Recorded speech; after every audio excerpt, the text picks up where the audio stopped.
Marcus Johnson had lived in Maple Creek Estates for barely 3 months, but he already knew the neighborhood had a reputation. The lawns were perfect, the houses spotless, and the WA president, Karen Whitmore, was known for maintaining standards, which really meant controlling everything and everyone. But what Karen didn't know was that Marcus, the quiet new black homeowner in House 14, wasn't just any resident. He was a highly trained police officer who had recently taken leave after a difficult case. He moved here for peace. Unfortunately, peace wasn't something Karen believed in offering. For weeks, Karen had been snooping, taking photos, and sending Marcus emails about minor violations. A trash bin left out 5 minutes too long. A welcome mat that was too colorful. Even his car, a black SUV, was labeled too aggressive in appearance. Marcus ignored most of it. But when a neighbor warned him that Karen supposedly kept duplicate keys for emergencies, he began to suspect something was wrong. Why would an HOA president need that? And why was she so unusually interested in his home? So Marcus decided to wait. One Saturday morning, he sat quietly in his living room in plain clothes, sipping coffee and listening for footsteps. He had already placed a small camera facing the door, not for evidence but for truth. At exactly 10:07 a.m., he heard it. Keys jingling. A soft, rehearsed cough. Then the unmistakable sound of someone trying a key in his lock. Marcus didn't move. He watched the knob turn slowly, then fully rotate.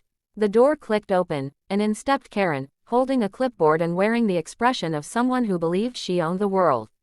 She didn't see Marcus at first. She stepped inside like she had done it many times before, checking the plant near the window, glancing at the carpet, even sniffing the air like she was searching for a reason to complain. Then she turned, and froze. Marcus sat calmly, one eyebrow raised, coffee mug still in hand. Karen's eyes widened. Oh my goodness, I didn't know anyone was home. Marcus set his cup on the table.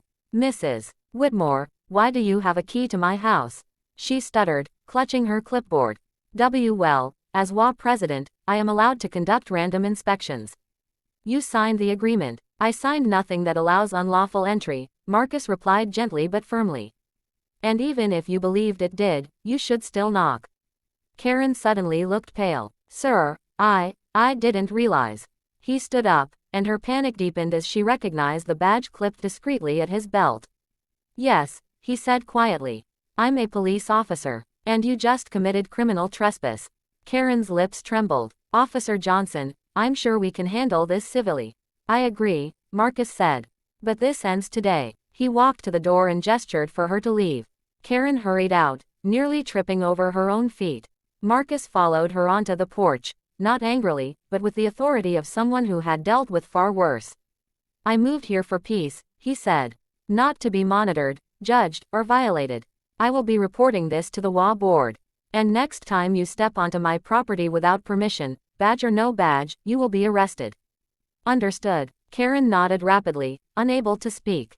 As she rushed away, Marcus exhaled slowly. For the first time since moving in, he felt the neighborhood might actually change. Word spread fast, and strangely enough, the harassment stopped. The emails stopped. The nonsense rules stopped. Karen never tried her key again. Marcus kept the camera footage, not to use, but to remember. Peace wasn't something you found. Sometimes, peace was something you had to create. And Marcus had created it with patience, truth, and the quiet strength of a man who knew exactly who he was.